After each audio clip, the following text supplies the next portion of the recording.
अपने सामने खड़े शख्स को गुस्से में देखते हुए नैना ने कहा, ये क्या है मिस्टर आर्यन ठाकुर, इस तरह किसी लड़की का हाथ पकड़ना बीच रास्ते पर, क्या है ये? वो भी ऐसी लड़की का हाथ पकड़ा आपने जिससे आप कल ही मिले हैं। आर्यन रॉन्ग मिस नैना, आपकी याददाश्त शायद थोड़ी ख़राब है। हम कल नहीं उससे पहले मिल चुके हैं। मेरी गाड़ी के सामने जो लड़की टकराई थी वो आप ही थी, राइट नैना? नैना रॉन्ग, क्योंकि मुझे इस तरह किसी की गाड़ी के सामने आने का कोई शौक़ नहीं। हटिए मेरे सामने से अब। नैना ये सब कह तो रही थी पर उसका दिल अंदर से बहुत डर रहा था। आखिर आर्यन इतना बड़ा आदमी और साथ ही सबसे बड़ा गुंडा भी था। आर्यन, चलो मान लिया वो तुम नहीं थी, तो फिर मुझे देखकर तुम इस तरह डरी क्यों? और वही डर आज भी तुम्हारी आंखों में क्यों है? आर्यन ने नैना का हाथ और तेजी से पकड़ा और उसे अपने करीब करने लगा। जैसे जैसे वो नैना के करीब आ रहा था उसे कुछ अलग ही एहसास होने लगा था। नैना अपने आप को हल्के धक्के से छुड़ाने की कोशिश करने लगती है, पर आर्यन के आगे उसकी कोई कोशिश नहीं चल पाती। नैना ऊंची आवाज़ में बोली, क्या प्रॉब्लम है? क्या है आपकी पीछे क्यों पड़े हैं मेरे? छोड़िए मुझे। आर्यन, तुम्हारी ये आंखें मुझे क्यों बेचैन करती है? क्या है ऐसा इनमें जो मुझे तुम्हारे पास आने पर मजबूर करता है? ये कहते हुए आर्यन के हाथ नैना की आंखों के पास चले जाते हैं। नैना ने अपनी पूरी जान लगाकर आर्यन को धक्का मारा और चिल्लाई, बस एक कदम और आगे मत बढ़ाना, समझे? अच्छे से जानते तुम्हारे जैसे घटिया लोगों को मैं लड़कियों को अपने करीब करना, उनका फ़ायदा उठाना, उनके साथ गलत काम करना, यही तो कर सकता है तुम्हारे जैसा गुंडा। आखिर हो तो तुम एक गुंडे ही, उसकी ही दम पर सबको डराने की कोशिश करते हो, पर ये मेरे साथ नहीं चलेगा। आर्यन को उंगली दिखाते हुए नैना ने कहा। नैना की बात सुनकर आर्यन का गुस्सा 7वें आसमान पर पहुंच गया। उसने नैना का हाथ पकड़ा और उसे घुमाते हुए उसका हाथ उसकी ही पीठ पर लगाकर अपनी ओर खींच लिया। आर्यन नैना के कान के पास गया और अपने होठों को उनके कान के पास करते हुए बोला, गुंडा हूँ मैं, इतना जानती हूँ मेरे बारे में। गुंडा कुछ भी कर सकता, अभी इसी वक्त चाहूँ तो तुम्हें अपना बना लूँ, और इस पूरी दुनिया में ऐसा कोई नहीं जो मुझे आर्यन ठाकुर को रोक पाए। समझी गुंडा क्या होता है ये तुम अभी जानती ही कहाँ हो। आर्यन ने नैना का हाथ झटके से छोड़ा और बोला, गुंडा हूँ मैं, गुंडा। अब देखो ये गुंडा तुम्हारे साथ क्या क्या करेगा, इंतजार करो। इतना कहकर आर्यन वहाँ से जाने लगा। नैना की आंखों में एक डर सा छा गया। उसके हाथ का दर्द उसके चेहरे के साथ साथ आंखों में भी दिख रहा था। उसे अपने चाचा नागेश की बात याद आने लगी कि आर्यन एक गुंडा है। नैना का उससे इस तरह बात करना उसे गुस्सा दिलाने के लिए काफ़ी है। नैना ने अपना सिर झटका और बोली, कहीं ये चाचा के पास जाकर ये ना बता दे कि मैं उस रात घर से बाहर थी। नहीं नहीं, मैं ये रिस्क नहीं ले सकती। नैना, क्यों नहीं रही तू चुप? पता नहीं अब क्या होगा। सोचते सोचते नैना जल्दी से अपनी कार में बैठी और बिना समय गंवाए उसने अपनी कार स्टार्ट करके घर की तरफ बढ़ा दी। नागेश हैरान परेशान सा पूरे घर में घूम रहा था। उसने एक बार फिर किसी को फ़ोन किया। एक ही रिंग में सामने से कड़क आवाज़ में जवाब आया, बोलो, कितनी बार कहा है हर टाइम मुझे फ़ोन मत किया करो। नागेश हैरान आवाज़ में बोला, बात ही कुछ ऐसी, इसी वजह से मुझे आपको फ़ोन करना पड़ा। वो जयपुर राजस्थान का सबसे बड़ा आदमी आर्यन ठाकुर, जो एक बड़ा गुंडा भी है, उसने मुझे कहा कि उसे नैना से शादी करनी है। नैना से शादी का मतलब आप समझते हैं ना, हमारी कैद से नैना की आज़ादी। नागेश की बात सुनकर सामने वाला शख्स तेज आवाज़ में बोला, उस आर्यन को नैना से शादी आखिर क्यों करनी है? कैसे जानता है वो नैना को? मुझे कुछ नहीं पता। कैसे भी नैना की शादी उससे तो क्या किसी और से भी नहीं होनी चाहिए। वो ज़िंदगी भर तड़पेगी सिर्फ हमारी कैद में। उसी की तड़प से मुझे सुकून मिलेगा, समझे तुम? वो हमारी कैद से आज़ाद नहीं होगी। ये कहते हुए उस आदमी ने अपना फ़ोन दीवार पर दे मारा। नागेश हेलो हेलो करता रह गया। तब तक फ़ोन कट चुका था। बड़ा आया खुद को तो कुछ करता नहीं है, सिर्फ ऑर्डर देता है। मैं क्या करूँ? आर्यन के सामने बोलना मतलब खुद की मौत को बुलाना। क्या करूँ? शाला दिमाग ही काम नहीं कर रहा। नागेश ये सब सोच रहा था कि तभी सामने से उसे नैना आती दिखाई दी। नागेश नैना को देखते ही गुस्से में खड़ा हो गया। नागेश जो नैना जो नागेश की आंखों में देखते ही डर गई। जिस बात का डर था वही हो गया लगता है। आर्यन ने सब बता दिया। अब मैं क्या करूं? ये मुझे फिर से कैद करके रखेगा। घर में कैसे ढूंढ पाऊंगी मैं अपने माँ पापा को? नैना को देखते ही नागेश गुस्से में आगे बढ़ता हुआ आया। वही नैना भी नागेश को गुस्से में देख अपने कदम पीछे करने लगी। उसके दिमाग में बस यही चल रहा था कि कहीं आर्यन ने कुछ बता तो नहीं दिया। अगर ऐसा हुआ तो नागेश क्या करेगा, ये नैना सोच भी नहीं सकती थी। नागेश ने नैना का हाथ पकड़ा और बोला, तो घर से बाहर क्या करने चाहती है? हाँ बोल। नैना अपने आप से मन में कहते, जिसका डर था वही हो गया। आर्यन ठाकुर, नफरत होने लगी है तुमसे। मेरी जिंदगी में वैसे ही कम मुसीबत नहीं थी इसकी वजह से। और नैना ने नागेश को देखा और बोली, वो नागेश चुप कर। मैं वो अपने पास रख। मैं बताता हूँ क्या करने चाहती है। घर से बाहर परीक्षा का बहाना करके मर्दों पर अपना जादू चलाने चाहती है तू। बोल और सच सच बता कि आखिर उस आर्यन ठाकुर से तेरा क्या रिश्ता है और ये सब कब हुआ? नैना सोचते हुए बोली, क्या मतलब? कहना क्या चाहते हैं आप? और ये इस तरह की घटिया बात करने की आपकी हिम्मत कैसे हुई? नागेश गुस्से में तिल मिलाते हुए बोला, अच्छा मेरे सामने सती सावित्री बनने का नाटक कर रही है और पीठ पीछे उसे अपना यार बना बैठी है। नैना, चाचा जी होश में रहकर बात कीजिए। मेरे बारे में इस तरह की गंदी बातें मत कीजिए। मेरे सब्र का बांध टूट गया ना तो आप बह जाएंगे उनमें, समझे? नैना ने लगभग चीखते हुए कहा। नागेश, अच्छा मुझे धमकी दे रही है? और क्या गलत कहा मैंने? बता। अगर वो आर्यन तेरा यार नहीं होता तो क्यों वो तुझसे शादी करने के लिए मरा जा रहा है? कुछ देर पहले घर आया था, कहकर गया है शादी की तैयारी करो, कल के कल आपकी भतीजी नैना से मेरी शादी है। और साथ में ये भी कहकर गया अगर ये शादी नहीं हुई तो वो क्या करेगा हम सोच भी नहीं सकते। नागेश की बात सुनते नैना का दिमाग एकदम ब्लैंक हो गया। इसके कानों में बस यही शब्द गूंजने लगे, कल की कल शादी। नैना ने खुद से अपने मन में कहा, नहीं कभी नहीं। मैं उससे शादी नो। एक कैद से निकलकर मैं दूसरी कैद में नहीं जा सकती, वो भी ऐसे इंसान के साथ शादी जो इंसान तक कहलाने के लायक नहीं है, गुंडा हैवान कहीं का। अपने ख्यालों से बाहर आते ही नैना बोली, मैं ये शादी कभी नहीं करने वाली। जाकर ये बता, उसे बात बता देना। नागेश उसके सामने तालियां बजाते हुए बोला, वाह वाह, कमाल नाटक है दोनों का। एक वो आया कहकर गया शादी करनी है तेरी मर्जी के बिना तो नहीं कहेगा ना, और तू मेरे सामने सीधी बन रही है। तेरा तो खून ही खराब है। तेरी माँ ने भी यही किया था, मेरे भाई को फंसाकर अपने प्यार के जाल में। तेरी माँ ने ही सीखा तूने ये कैसे अमीर मर्दों को फंसाया जाता है, जैसे तेरी माँ नंदिनी वैसे ही तू नैना। नैना ने जैसे ये बात सुनी उसका दिमाग घूम गया। उसे जैसे सब कुछ सुनाई देना बंद हो गया। बस उसके दिमाग में यही बात रह गई। गुस्से में उसने अपना चेहरा ऊपर किया। उसकी लाल आंखें देखकर कोई भी डर जाता, जिनमें इस वक्त बेहद गुस्सा था। बिना सोचे उसने नागेश के गाल पर एक चाटा जड़ दिया। चाटा इतने तेज था कि नागेश जमीन पर जा गिरा। उसने अपना एक हाथ अपने गाल पर रख लिया। उसका कान जैसे सुन्न हो गया था। कुछ देर बाद उसे होश आया। उसने नैना की तरफ गुस्से में देखा और बोला, तेरी इतनी हिम्मत, मुझ पर हाथ उठाया तूने?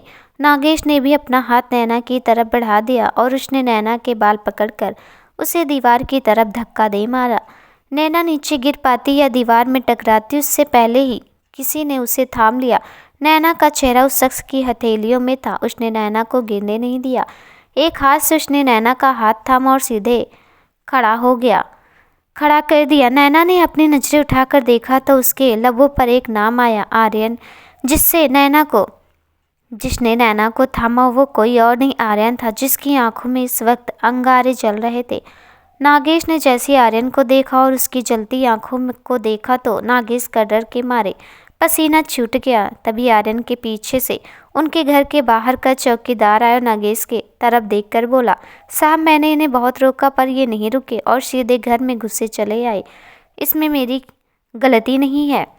नागेश ने अपने चौकीदार को चुप रहते हुए जाने का इशारा किया और खुद आर्यन की तरफ आगे बढ़ गया। आर्यन ने अपना हाथ आगे करते हुए नागेश को वहीं रोक दिया। आर्यन ने नागेश को हाथ दिखाकर वहीं रोक दिया और खुद नैना को एक साइड खड़ा करके उसने अपने कदम नागेश की तरफ बढ़ाई। आर्यन, जिसकी आंखों में एक जुनून था, एक आग थी, जैसे वो अभी के अभी सारी दुनिया को आग लगा देगा। तेरी हिम्मत कैसे हुई नैना को छूने की? मैंने तुझसे कहा था नैना का ध्यान रखना, कल मेरी इससे शादी है, इसकी तैयारी कर। और तूने ये क्या किया?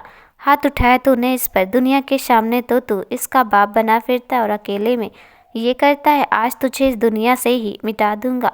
आर्यन ने गुस्से में अपनी गन निकाली और नागेश पर तान दी। नागेश का तो डर के मारे गला ही सूख गया, उसके मुंह से आवाज़ ही नहीं निकल रही थी। वो डर से कांपने लगा।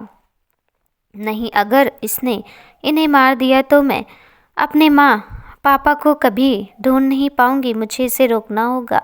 खुद से बात करते हुए नैना नागेश और आर्यन के बीच में जाकर खड़ी हो गई। होते कौन हो तुम? मेरे चाचा जी को मारने वाले? हिम्मत कैसे हुई तुम्हारे हमारे बीच में बोलने की? हाँ, गन नीचे करो अभी के अभी। नैना को देखते उसने अपनी गन नीचे कर ली और बोला, ऐसे आदमी को क्यों बचाना चाहती हो जो तुम पर इस तरह? कहते कहते आर्यन चुप हो गया। नैना ने चिल्लाते हुए कहा, इसकी वजह भी तुम हो। क्यों करनी है तुम्हें मुझसे शादी? क्या मैं तुमसे प्यार करती हूँ या तुम मुझसे नहीं ना? तो क्यों पड़े हो मेरे पीछे? जाओ यहाँ से प्लीज़, मुझे नहीं करनी किसी से शादी। मैं अपने चाचा जी के साथ ही रहना चाहती हूँ। पीछे मुड़कर नागेश का हाथ थामते हुए नैना ने कहा। आर्यन नैना को देखते हुए अपने मन में बोला, इतना तो मैं जानता हूँ नैना कि ये आदमी जैसा दिखता है वैसा है नहीं, और तुम भी इसे बचा रही हो पर सिर्फ अपने किसी डर की वजह से। एक बार मैं उस डर को जान लूँ फिर इसकी जान तो मैं लेकर ही रहूँगा जिसने तुम्हें चोट पहुँचाई, और अब मैं तुम्हें यहाँ छोड़ने का रिस्क नहीं ले सकता। आर्यन ने अपना फ़ोन निकाला और किसी को फ़ोन करते हुए बोला, अभी के अभी मेरी शादी का मंडप तैयार करो और पंडित को बुलाओ, ये शादी अच्छी होगी। सामने से आवाज़ आई, लेकिन सर इतनी जल्दी कैसे? मेरा मतलब है कि अभी होटल में ये तैयारी नहीं हो पाएगी। आर्यन ने फ़ोन को स्पीकर पर डालते हुए कहा, मंदिर में तैयारी करो, 1 घंटे के अंदर मैं अपनी दुल्हन को लेकर आ रहा हूँ। इतना कहते ही आर्यन ने फ़ोन काट दिया। नैना आर्यन के सामने आकर बोली, तुम्हें समझ नहीं आता क्या? मैंने कहा तुमसे शादी नहीं करनी। मुझे क्या करना चाहते हो? शादी करके बदला लेना चाहते हो मुझसे? मैंने तुम्हारी बेइज्जती की इसलिए कैद करना चाहते हो मुझे, पर मैं ऐसा होने नहीं दूंगी। पुलिस कंप्लेन करूंगी। आर्यन, ये सारा शहर मेरे इशारों पर चलता है, जिससे चाहो कह दो। अब तुम मेरी और इस सच को कोई नहीं बदल सकता, और सिर्फ ये शहर क्या, इस शहर के बाहर भी तुम कोशिश करके देख सकती हो। फुल एटीट्यूड में आर्यन ने नैना को देखते हुए कहा। तभी दरवाजे पे किसी ने बेल बजाई तो आर्यन ने नागेश को देखा और कहा, जाकर दरवाज़ा खोलो। नागेश ने इधर उधर देखा और कहा, मैं? आर्यन, हाँ तू। आर्यन का गुस्सा देखकर नागेश चुपचाप और जाकर दरवाज़ा खोल दिया तो सामने उसे एक लड़की खड़ी दिखाई दी। उसने नागेश को देखते हुए कहा, आर्यन ठाकुर ने मुझे बुलाया उनके दुल्हन को तैयार करने, अंदर आ जाओ। तेज आवाज़ में नागेश ने उस लड़की से कहा और उसे अपने साथ घर के अंदर ले गया। आर्यन उस लड़की को देखते हुए बोला, मैंने ही आपको बुलाया है, आइए। उसने नैना की ओर इशारा करते हुए कहा, ये है मेरी दुल्हन, आर्यन की दुल्हन, इन्हें तैयार करो अभी इसी वक्त।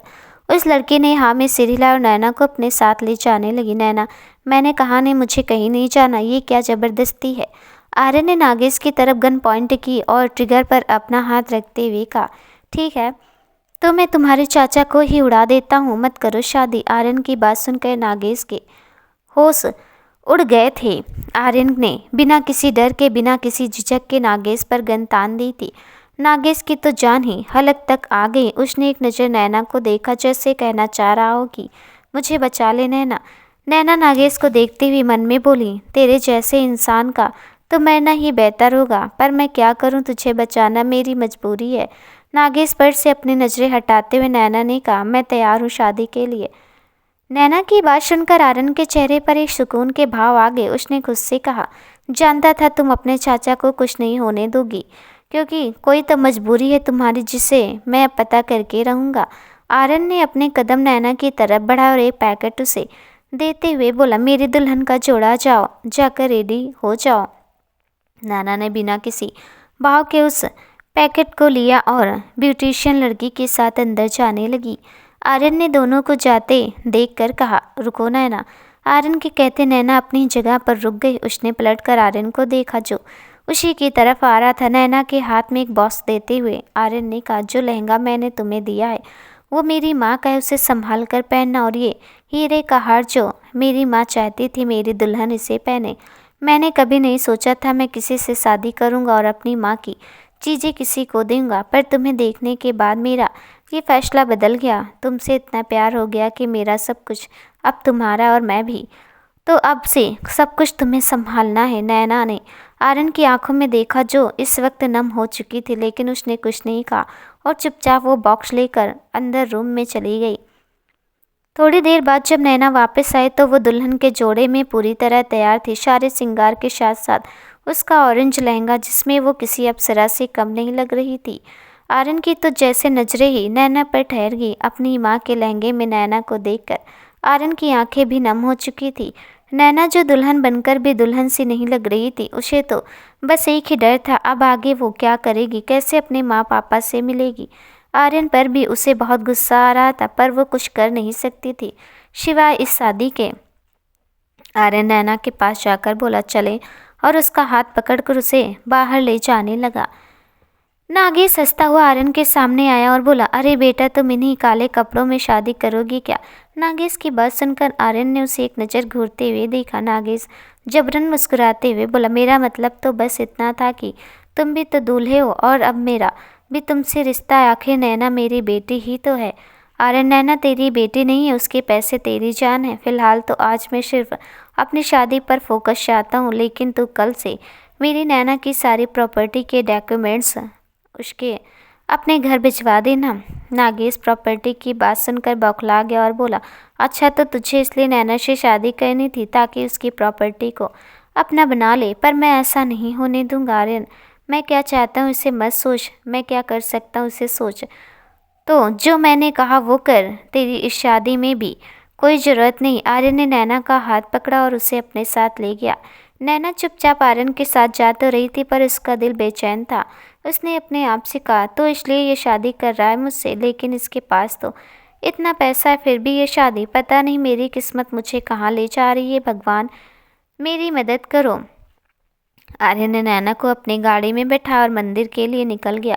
लगभग 10 मिनट बाद दोनों मंदिर पहुंच चुके थे। आर्यन ने नैना का हाथ पकड़ा और उसे गाड़ी से बाहर निकालने के लिए अपने साथ मंदिर में ले गया। नैना तो बस एक कठपुतली की तरह उसके साथ चल रही थी। दोनों मंदिर पहुंचे तब तक आर्यन के आदमियों ने सारी तैयारी कर दी थी। पंडित जी ने अपने मंत्रों को पढ़ना जारी किया। आर्यन पंडित जी को, आपको आपके पैसे मिल जाएंगे, बस बिना रुके ये शादी संपन्न करा दीजिए। और एक बात बता दूं, ना दूल्हे का कोई है ना दुल्हन का, तो आपको ये कहना ही नहीं है कि दूल्हे के माता पिता को बुलाइए या दुल्हन के माता पिता को, समझ गए आप? पंडित जी ने हाँ में गर्दन हिलाई और एक बार फिर मंत्रों का उच्चारण करने लगे। आर्यन की आंखों में एक चमक थी तो वही नैना की आंखें सूनी थी, जिनमें कई सारे आंसू थे, और मन में थी वो बचपन की यादें जब उसके माँ पापा बड़ी धूमधाम से उसकी शादी की बात किया करते थे, उसके कन्यादान का सपना देखा करते थे। और आज नैना अपनी ही शादी में उदास थी, ना चाहते हुए भी इस बंधन में बंधने जा रही थी। पंडित जी, दुल्हा दुल्हन दोनों खड़े हो जाइए फेरों के लिए। पंडित जी के कहते दोनों खड़े होते तभी सामने से एक जोरदार कड़क आवाज आई, रोको ये शादी। आर्यन और नैना फेरे लेने के लिए खड़े हुए ही थे कि तभी एक आवाज़ ने उनका ध्यान अपनी ओर खींचा। रोको ये शादी। आर्यन के लिए ये आवाज़ अनजान थी, पर नैना के लिए ये आवाज़ जानी पहचानी थी। आवाज़ सुनते उसके चेहरे पर एक तसल्ली के भाव आए। नैना, मिहिर अंकल, आप मिहिर राजवंश, जो कि एक पुलिस इंस्पेक्टर है, साथ ही नैना के पापा नमन और नैना की मां नंदिनी का अच्छा दोस्त। दोनों के जाने के बाद एक मिहिर ही था जिससे मिलकर नैना को अपने माँ पापा की कमी महसूस नहीं होती थी। नैना ने ही तैयार होते वक्त मिहिर को बताया था उसकी शादी ज़बरदस्ती हो रही है, वो उसे इस शादी से बचा ले। मिहिर नैना के पास गया, उसके सिर पर हाथ रखते हुए आर्यन से बोला, हिम्मत भी कैसी हो तुम्हारी मेरी बेटी के साथ ज़बरदस्ती शादी करने की? तुम्हें क्या लगा ये अकेली है, पर मैं हूँ उसके साथ, समझे? एक लड़की से ज़बरदस्ती बिना उसकी मर्जी के शादी करने की सज़ा जानते हो? आर्यन मिहिर को देखते हुए हंसा और बोला, इंस्पेक्टर साहब, मिहिर राजवंश, माना कि मैं ये नहीं जानता कि आपका नैना के साथ क्या रिश्ता है, पर मैं इतना ज़रूर जानता हूँ कि आप कानून के एक ईमानदार रखवाले हैं। आप सच में ईमानदार हैं या सिर्फ दुनिया की नज़रों में, ये वक्त बताएगा। लेकिन इतना कानून तो मैं भी जानता हूँ कि मर्जी के साथ और बिना मर्जी के शादी में क्या फ़र्क पड़ता है। और मैं नैना से उसकी शादी उसकी मर्जी से कर रहा हूँ, नहीं है यकीन। Just a second. नैना के साथ साथ मिहिर भी आर्यन की बात सुनकर चौंक गया था। और ये अब क्या करने वाला है? आर्यन ने अपना मोबाइल लिया और उनमें कुछ देर पहले की रिकॉर्डिंग थी जिसमें नैना ने खुद कहा था वो आर्यन से शादी करना चाहती है। ये देखकर और सुनते ही मिहिर का दिमाग घूम गया। उसने कहा, ये सब तुम्हारी चाल होगी नैना से बुलवाने की, वरना मैं जानता हूँ मेरी बेटी तुम्हारे जैसे गुंडे से शादी कभी नहीं करेगी। आर्यन, इंस्पेक्टर साहब चलिए, माना रिकॉर्डिंग टू यू कि मैंने जानबूझकर ये करवाया नैना से, पर कानून को सबूत चाहिए है आपके पास। वो क्या है? मैंने तो अपना सबूत दे दिया नैना की मर्जी से शादी का। तो अब आप बताइए कमिश्नर सर को मैं यहाँ बुलाऊँ आपके प्रमोशन के लिए, या आप अपनी बेटी जैसे नैना को अपना आशीर्वाद देंगे?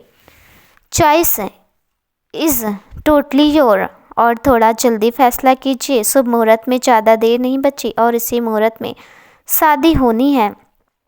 नैना ने अपने गुस्से में लाल आंखों से आर्यन को देखा। इस वक्त नैना की आंखों में आर्यन के लिए बेहद नफरत थी, पर वो समझ चुकी थी ये शादी किए बिना आर्यन नहीं मानेगा। उसने मिहिर से कहा, अंकल आप मेरी फिक्र मत कीजिए, मैं अपनी मर्जी से शादी कर रही हूँ। मिहिर ने नैना को देखते हुए कहा, पर बेटा मैं जानता हूँ ये सब करने पर इसमें तुम्हें मजबूर किया है। नैना, क्या फ़र्क पड़ता है अंकल, ज़िंदगी ने वैसे भी मेरा सब कुछ मुझसे छीना ही है हमेशा। मेरी खुशियाँ, मेरे अपने, मेरी हंसी, और आज एक बार और सही वही हो रहा है। आदत हो गई है अब मुझे। नैना ने पंडित जी की तरफ देखा और कहा, पंडित जी शुरू कीजिए और शादी खत्म हुए बिना रुकेंगे नहीं अब आप। नैना की ये कहते ही उसकी आंखों में एक दर्द झलक आया। उसकी आंखें किसी तड़प से भर आई। आर्यन ने जब नैना को इसी तड़प में देखा तो उसके दिल में भी एक दर्द उठा। उसका मन किया वो नैना से चीख कर कहे कि वो उसे खुशियाँ देना चाहता, आंसू नहीं। पर शायद नैना इस बात को नहीं मानती, इसलिए उसने चुप रहना सही समझा। मिहिर अपना सिर झुकाए एक तरफ खड़ा हुआ और नैना की शादी होते हुए देखने लगा। पंडित जी ने मंत्रों का उच्चारण किया। आर्यन और नैना ने 7 फेरे लिए, एक दूसरे को वरमाला पहनाई। आर्यन ने एक बेहद ही छोटा सा मंगलसूत्र नैना के गले में पहनाया और आखिरी रस्म हुई मांग भरने की। जैसे आर्यन ने नैना की मांग भरी, नैना की आंखें खुद ब खुद बंद हो गई। उसकी आंखों से आंसू लुढ़कते हुए उसके गाल पर जा पहुँचे। अपने माँ पापा की ख्वाहिशें, अरमान, सपने, सारी यादें एक पल में धुंधली हो गई। नैना ने अपनी आंखें खोली तो सामने आर्यन को पाया और अपने गले में डले मंगलसूत्र को देखा जो उसे अब एक नई पहचान दे रहा था। मिस इज नैना, आर्यन ठाकुर। पंडित जी ने कहा, ये शादी संपन्न हुई, आप दोनों भगवान का आशीर्वाद लीजिए। आर्यन ने नैना का हाथ पकड़ा और भगवान शिव पार्वती के सामने हाथ जोड़ते हुए मन में कहा, क्या चाहते हो आप भगवान? मेरी जिंदगी की डोर आपके हाथ में है, जो चाहो करो। नैना ने मन ही मन भगवान से कहा तो वहीं दूसरी ओर आर्यन ने मन में कहा, मैं नहीं जानता कब कैसे क्या हुआ, पर प्यार तो हुआ है मुझे नैना से, और उसे गलत लोगों से बचा सकूं इसका एक ही रास्ता था, उसे अपने सामने रखना, जिसके लिए ये शादी बहुत ज़रूरी थी। भगवान, पर मैं नैना के हर आंसू और दर्द का पता लगा कर रहूँगा, बस अपना आशीर्वाद बना कर रखना, इतनी शक्ति देना मैं नैना की हंसी वापस ला सकूं। भगवान के सामने हाथ जोड़कर आर्यन और नैना दोनों मंदिर से निकल गए। मिहिर बस उन्हें जाते हुए देखता रह गया। आर्यन के आदमी ने पंडित जी को पैसे दिए और आर्यन के पीछे वो भी बाहर निकल आए। बाहर आते ही नैना एकदम से लड़खड़ा गई। इससे पहले वो गिरती आर्यन ने उसे पकड़ लिया और नैना की आंखों में देखते हुए उसने नैना को अपनी मजबूत बाहों में उठा लिया। नैना तो बस अपनी बड़ी बड़ी भूरी आंखों से आर्यन को देख रही थी। दोस्तों, आगे क्या होगा देखते हैं अगले भाग में। तब तक के लिए नमस्कार।